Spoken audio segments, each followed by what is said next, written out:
Бисмиллахир-рахманир-рахим. Ассаламу алейкум рахматуллахи ва баракатух. Құрметті Education YouTube арнасының көрермендері, сіздермен мен Собегір Намаратбекұлы. Құрметті достар, бүгін кезекті автосонда келетін тесттерді талдауды жалғастыратын боламыз. Бүгін 16-шы сабақ. 16-шы сабақта тағы да 40 сұраққа талдау жасайтын боламыз. Сондықтан видеоның соңына дейін көріңіздер міндетті түрде. Ендеше бастайық. Бірінші сұрақ: көрсетілген жол белгілері сізге нені ескертеді дейді. Бұл жерде мынау жол бер деген белгі, стоп 250 метр деп тұр. Бірінші көлік қозғалыс реттемелер қиылысының жақындығына қойғанда туралы 250 метрге дейін аялдауға тыйым салынады.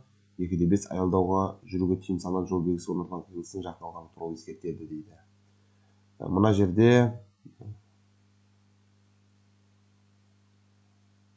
бұл негізі мынау аялдамай жүруге тыйым салынады, жол белгісі орнатылған қиылыстың жақын қалғаны туралы ескертеді. 250 метр қалғандығын ескертіп тұр.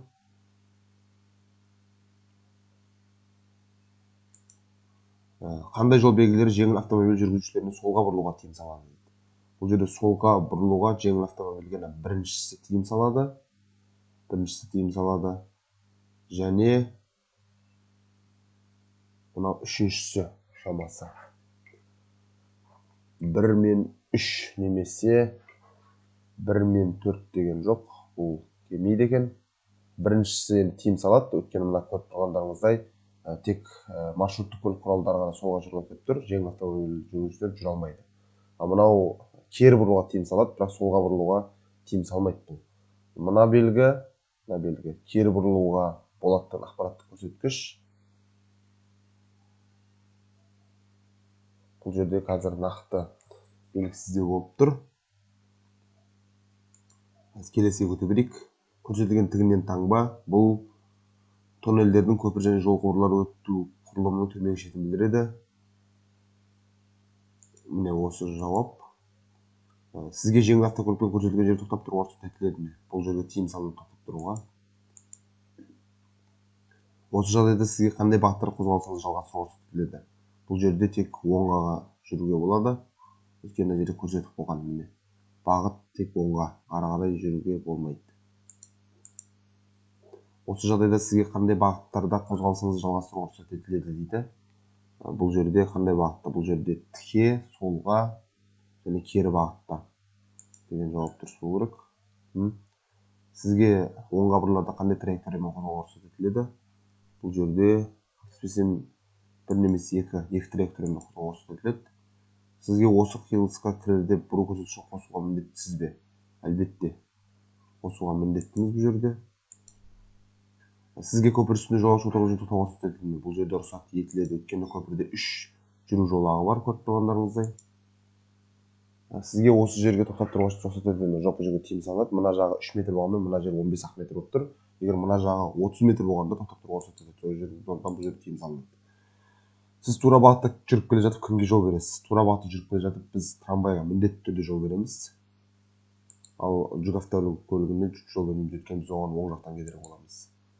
Сіз солға бұрыларда кімге жол бересіз? Солға бұрыларда біз жүк автокөлігіне жол береміз, өйткені ол басты жолда келе жатыр, міне белгіге қарасаңыздар, және оң жақтан кедергі болады. Тек жүк автокөлігіне.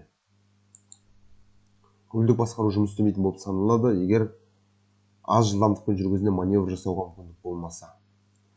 Егер жай жүріп келе жатып та рульді бұра алмасаңыз, ол кезде ол рульдік басқару жұмыс істемейді деген сөз. Көлік құралын пайдалануға тыйым салынады, егер бұл жерде көрсетілген төртеуінің барлығы негізі көлік құралын пайдалануға тыйым салатын жағдайлар. Қай суретте жол қиылысы сипатталған? Екінші суретте жол қиылысы сипатталған.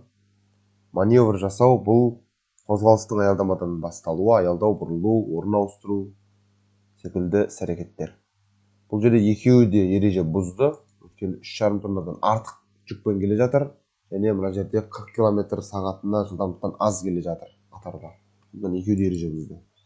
Көрсетілген жол белгілерінің қайсысы сізге көлік құралынан 30 км жылдамдықпен жүруге тыйым салады дейді. Бұл жерде 1 мен 2. Сіз осы жағдайда қай жаяу жүргіншіге жол бересіз? 2 жаяу жүргіншіге де жол бересіз бұл жерде. Өйткені автобус, трамвайдың, троллейбустың шамасы. Трамвайдың аялдамасы бұл. Бұл жерде көз көрмейтін адамға жол бересіз бе дейді. Әлбетте міндетті түрде жол бересіз бұл жерде. фаралар жарығы шағылыстырған кезде сіз авариялық жарық сигналын қосасыз және жүріс жолын ауыстырмай тоқтайсыз. Дыбыстық сигнал бересіз, бірінші жолға қарап тоқтайсыз. Екіншісі болу керек бұл жерде. Осы жерде сіз темір жол белгісіне жетпей көшеден қай жерге аялдайсыз? Қозғалыс бағытында бірінші жол белгісінің алдына. Ілеспе бағытта қозғалысын жалғастыруға рұқсат етіледі. Ал мына жерде тек бірінші траекториямен жүру керек, өйткені реверсивті жол деген белгі тұр және ортамен жүруге болмайды бұл жерде. Жеңіл автомобиль жүргізуші артынан полиция келе жатқан осындай жағдайда оң жақ жолаққа ауысады және жылдамдығын азайтады. Тура келе жатып жарқындық маякіске қосылған күзет үйімі көлігіне жол бересіз бе? Тура келе жатқан кезде біз жол бермейміз, өйткені біз оған оң жақтан кедергі боламыз. Осы жағдайда сіз көше қиылысында басып өтуге рұқсат етіледі бұл жерде. Мына жағдайда сіз қиылыста басып өтуге рұқсат етіледі бұл жерде де. Мына жерде бұрылыс ортасына қарай. Мына жерде барынша оңға қарай ұстану және жүру жылдамдығын азайту. Ал қажет болған кезде тоқтау ұсынылады. Мына жерде оқу көлік құралы деген тану белгісі бар. Автомобиль соңынан жүру кезінде сізге жылдамдықты азайту және арақашықтықты арттыру ұсынылады. Өйткені кез келген жағдайда бұл жерде үйреніп жатқан адам бірден тоқтап қалуы мүмкін. Сізге топырақты жолдағы қалың қармен қалай жүру қажет? Бұл жерде алдын ала таңдалған төмен беріліспен күрт бұрылмай және тоқтамай деген жауап. Жіңішек сүйектер сынған кезде шеңдеуішті қалай салу қажет? Аяқтың сыртқы және ішкі жағынан тобықпен тізе буынынан бекіте отырып, тобықтан бастап жамбасының ортасына дейін екі шеңдеуіш салу. Үлкен емес жараны қалай дұрыс өңдеу қажет? Үлкен емес жараны ептеп жараны сабынмен жуыңыз, жараны таңғышпен байлаңыз, жастық бір екі аптада жабыстырыңыз дейді. Екіншісі болу керек шамасы. Жол жүрісі қағидаларының тиімді салынған, осы айналып бұрылумен немесе бұрылыспен жалғасқан жағдайларда жолдың қарсы қозғалысқа арналасқан бөлігіне шығу бұл 6 аяқ көлік құралынан басқаруға айырады. Алкогольдік бұл көлік құралының 7 жылдық айыру. Тура жолмен жүрген кезде сізге өз автомобиліңізді жүру жолағының ортасында ұстау қажет.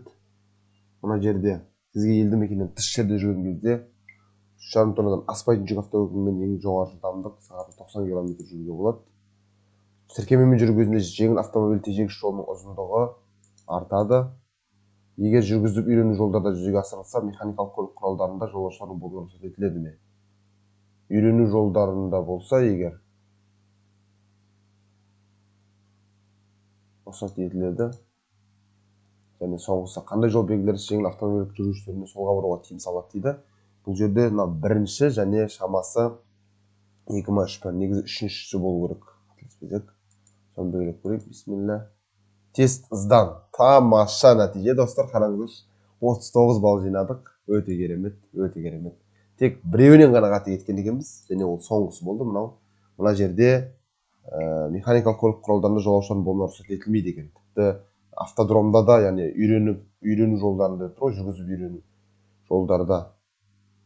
Жоқ, бұл жерде қараңыздаршы, мен сұраққа мән бермеген екенмін. Егер жүргізіп үйрену жолдарда деп оқыған екенмін, негізі болында емес. Егер жүргізіп үйрену деп тұр. Жүргізіп үйрену жолдарда жүзеге асырылса, кәдімгі жолда, мен үйрену жолдарда деп автодром деп ойладымдар, рұқсат етіледі деп белгіледім, бірақ ондай емес екен. Бұл жерде үйрену жолдарда емес, кәдімгі жүргізіп үйрену жолдарда, кәдімгі адамдар жүретін көшелерде жүзеге асырылса тұр. Ондай кезде рұқсат етілмейді, өйткені ол өте қауіпті.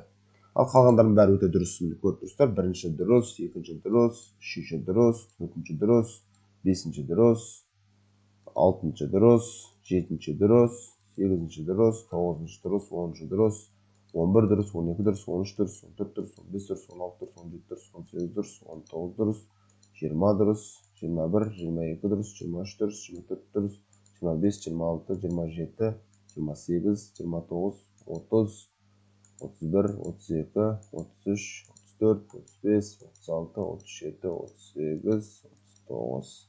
Өте тамаша нәтиже, достар. Менің талдауым сіздерге ұнаған болса, видеоға лайк басып астына пікірлеріңізді қалдырыңыздар және түсінбеген сұрақтарыңызды сұраңыздар. Қолымнан келгенше түсіндіріп көмектесетін боламын. Және де арнаға тіркелуді ұмытпаңыздар, ең бастысы. Сонымен қатар право алғысы келетін, өз күшіммен, біліммен, еңбекпен алғысы келетін достарыңызға видеоны таратып бөлісе отырыңыздар, достар. Сонымен бүгінгі видеоны аяқтаймыз. Видео пайдалы болған болса, алғыстарыңызды айтып кетсеңіздер болады, иншалла. Сіздермен бірге болған жас ағартушы мен Сыбабек Ернар.